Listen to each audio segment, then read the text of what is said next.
ಏನಂದ್ರೆ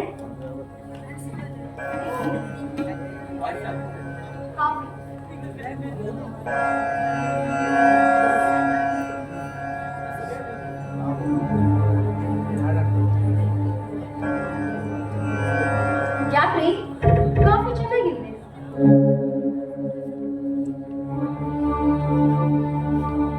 first class ಆಗಿತ್ತು. ಮನದನ್ನಿಯ ಮುತ್ತು ಕರದಿಂದ ತಯಾರಾದ ಕಾಫಿಯ ಮೇಲೆ ಕೇಳ್ಬೇಕೆ ದೇವಲೋಕದ ಅಮೃತ ಊಟ. ಈ ನಿಮ್ಮ ಹೊಗಳಿಕೆನ ಸ್ವಲ್ಪ ಕಮ್ಮಿ ಮಾಡಿ.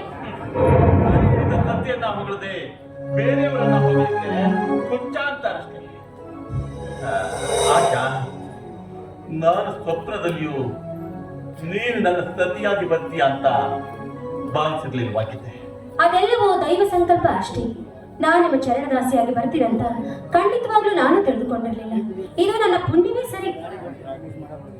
ನೋಡಾಶ, ನೀನು ಈ ಮನೆಗೆ ಹೊಸದಾಗಿ ಆಗಮಿಸಿ ಈ ಮನೆಯ ಹಾಗೂ ನನ್ನ ಮನದ ಒಡತಿಯಾಗಿದೆ ಅಂದಾಗ ಈ ಮನೆಯಲ್ಲಿರುವವರೆಲ್ಲರನ್ನು ನೀನು ಪ್ರೀತ್ಯಾದರದಿಂದ ಕಾಣಬೇಕು.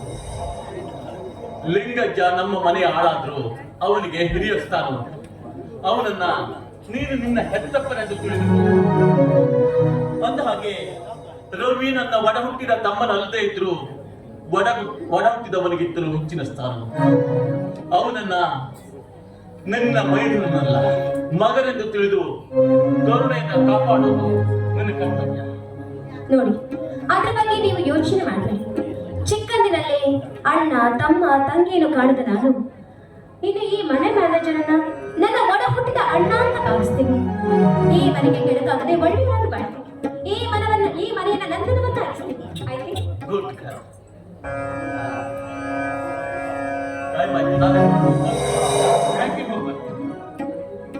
ಅಲ್ಲ ರೀ, ಈಗ ಮಾತ್ರ